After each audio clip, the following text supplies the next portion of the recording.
President Biden is told by his handlers to stop speaking with the press.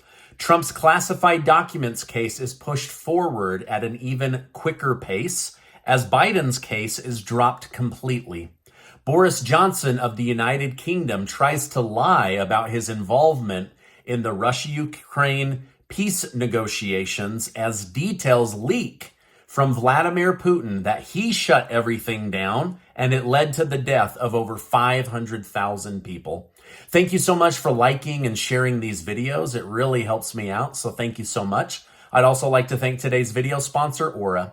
Last week, Special Counsel Robert Hur announced that despite having evidence against Joe Biden for his stealing of classified documents, that Hur would not prosecute him for possessing the documents because of his old age and his poor memory.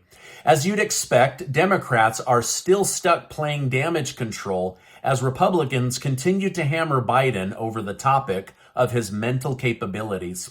During an interview with MSNBC, Democrat Representative Adam Schiff defended the president by claiming that Hur couldn't make a legal case against Joe Biden, so he decided to make a political case against Joe Biden. Now, in my opinion, this report likely did more damage to Biden's political career than charging him for stealing top secret documents, but I could be wrong. Either way, the left is absolutely enraged, and it's delicious. All right, now, with yesterday being the Super Bowl, it didn't make it any better that President Biden decided to skip the famous presidential interview that has become a tradition. Now, if Joe Biden's team didn't trust him, then they would have let him, if they did trust him, they would have let him speak, because that interview typically gets over 100 million views, but that did not happen. In fact, during an interview with CNN, political commentator James Carville stated, "It's the biggest television audience, not even close. And you get a chance for 20 to 25-minute interview that day and you don't do it? That's a kind of sign that the staff or yourself don't have much confidence in you. There's no other way to read it." I mean, honestly, let me know in the comments down below. How are we supposed to have confidence in this president? In fact, I want you to say yes if you have confidence in Joe Biden, and I want you to say no in the comments if you don't have faith in Joe Biden. All right, now, just today, President Joe Biden met with the King of Jordan, which is next door to the country of Israel, to discuss what can be done to stop the killing, but to also eliminate Hamas. However, Joe Biden refused to take any questions from the press. Now, imagine this. A president is told by his staff not to talk to the American press, only to do closed-door meetings. What the heck is going on? The best way to combat people saying you are mentally deficient and unable to speak to the press is to go speak to the press, but they know he's not, so they're covering for him. Now, the Biden administration can be summed up in one word: contradiction. They say Biden is mentally fit, but he can't speak in public. They say Biden is innocent, but his son says he had to give 10% of all of his earnings to the big guy. They say the border's closed and not having a problem. Then they say it's open and it's a disaster, but it's Donald Trump's fault. Now, I'm getting kind of confused because illegal immigration is skyrocketing under only one president, Joe Biden. Now, from the perspective of some voters, maybe both presidential candidates look corrupt. But in my opinion, Biden only won the last election because he wasn't Donald Trump. And Trump had been treated so poorly in the news because of the COVID lockdowns. Now, the Hunter Biden situation, that ended up being confirmed as true. And the deep state covered up, the Democrats covered up. And why? Just to get Trump out? But in the aftermath, they're destroying the country, trying to cover up for this incompetent president. Now, on top of this, it's now clear that the Department of Justice has a double standard. And I'm going to tell you a little bit more about that. But first, a word from today's video sponsor.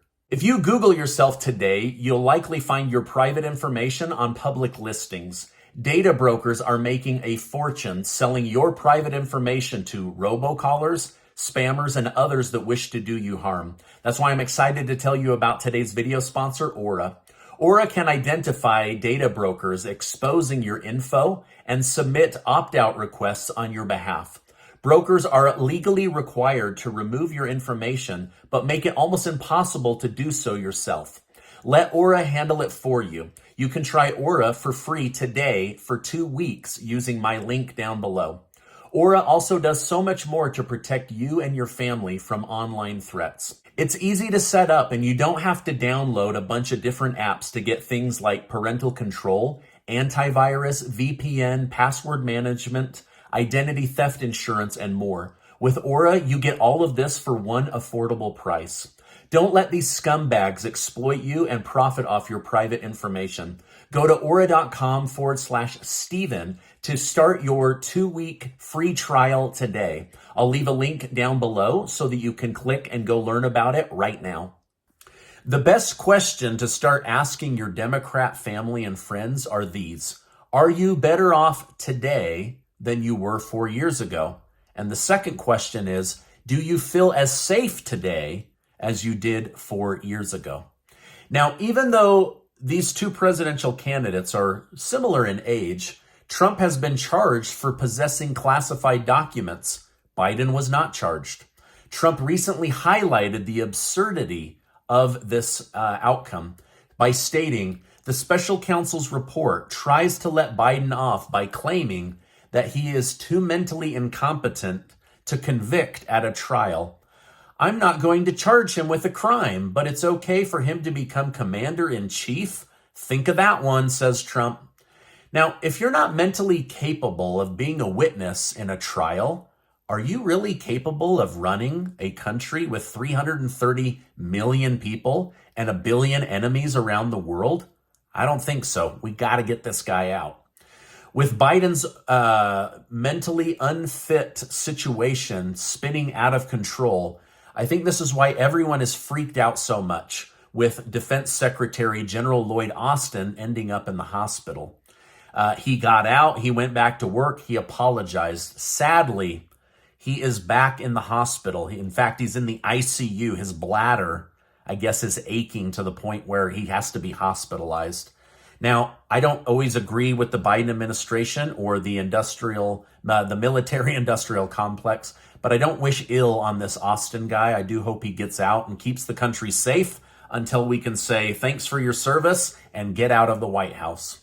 Now, in regards to Israel, Democrat Senator John Fetterman has broken with his party and has publicly disagreed with Joe Biden's two-state solution for Israel and Palestine. During an interview with CNN, Fetterman came off as very pro-Israel and very Republican. Even though the Biden administration has been pushing against completely eliminating Hamas, Fetterman stated, that's what these cowards do. They hide behind civilians and children and women like that as well. So I believe that it's very critical that they destroy and eliminate Hamas for there to be real, true peace in Gaza. Now, it's important to note that Fetterman still made it clear that the death of each innocent life is a tragedy, but instead of blaming Israel for the deaths, he said Hamas is 100% responsible for every death since they attacked Israel on October 7th.